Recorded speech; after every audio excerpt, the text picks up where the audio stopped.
So we want to show you all a EQ chart, which may put frequencies and using filters in context, say in a recording sense, or if you're playing with multiple different instruments. So different instruments, sounds, they all occupy different spaces on frequency range. So you have really low frequencies, starting with things like bass, some drums, going all the way up to the high end with organ, violin, some strings, that kind of stuff. So they exist in different frequency ranges, and we want to be able to separate them so we can hear them better. And the use of filters is that so you can cut out certain frequencies and have only be certain ones be present. You can have others only take up a certain amount of space, and therefore everything has its own place and can be heard kind of equally. Okay, so just like the last image, we'll kind of use this image to imagine or think about frequencies and sound and kind of what are we doing when we're accentuating or cutting some of these frequencies. If we start at the left side of this chart, and we'll start kind of on the bottom, but you can think about the bottom and the top kind of the same thing, the flip side of each other. If we start on the left side, we're looking at sub-frequencies. These are frequencies that you can't really hear, but you can feel them, the frequencies of a car passing by that you can feel, or when a bass, hits the note and you can feel that, but you can't hear it. That's the sub-frequencies. Kind of moving up through, we kind of go into this kind of rumbly area, this kind of area that people describe as mud as we move into the mid-range or warmth or thick kind of area. And kind of as we get towards the higher frequencies, these are frequencies that we might describe as being crisp or adding sheen or sizzle or even kind of a characteristic of harshness to our sound. And it's really helpful, we think, to kind of have this kind of image in your head as you're using a synthesizer and as you're playing music in general, because you can using this really shape your sound and really get the sound to sound exactly what you want and get it to mesh with other instruments and other sounds that you were playing with. Because as we kind of started and kind of talked about with noise, you don't want to have all kinds of frequencies happening at the same time.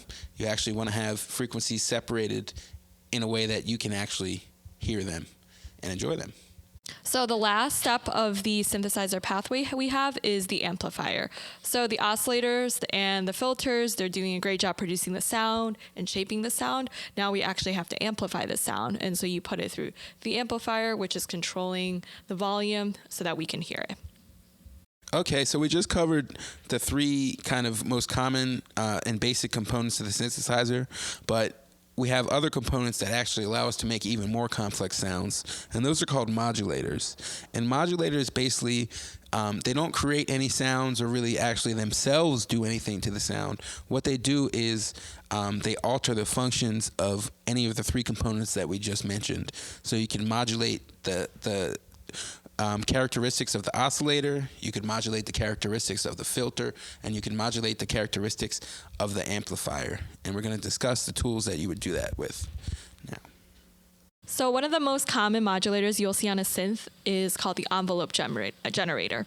And the envelope generator allows us to shape the sound from the point in which the key is pressed to the point in which the key is released, and what kinds of sounds that's going to take on. The different components of the envelope generator are known as ADSR, and you can see on this ADSR graph you have attack, decay, sustain, and release. The envelope generator has four characteristics that you can kind of alter to shape your sound. The first characteristic we'll talk about is attack. Attack sets how long does it take for the sound to hit its loudest level once you hit the key. Decay. Decay sets how long does it take for your sound to die down to the level that it will sustain at for as long as you hold the key. Sustain refers to the level that while you're holding the key, that the note will actually hold for most of the time that it's held. Release controls how long the sound stays around after you've released the key. So we have some common instrument envelope shapes. Here on this diagram, we have a piano, string, organ, flute, and percussion. And you can see that with the piano, you're getting an immediate attack when you hit the hammer with the string. Then the sound pretty much doesn't sustain and it dies away With the strings, you're getting a slow attack and then a sustain as you continue bowing. And then once you stop bowing and you release, the sound disappears. With an organ, you're getting an immediate attack and high sustain as you play the key through. And then when you release, it barely stays in the air. With the flute, you're getting a slower attack because you're taking a breath, which then decays to the sustain level as you're breathing through the instrument. And then when it releases, the sound lingers for a bit in the air. Lastly, with the percussion sound, it's going to be an immediate attack, no sustain, and no release, as the sound is just a single hit. The low frequency oscillator is a modulator that creates an oscillating signal that is lower than the audio range. We use this low frequency signal to modulate the characteristics of any of the other components of the synthesizer.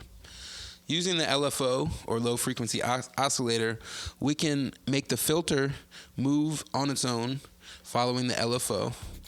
We can make the amplifier, or the volume, move on its own, making a tremolo effect.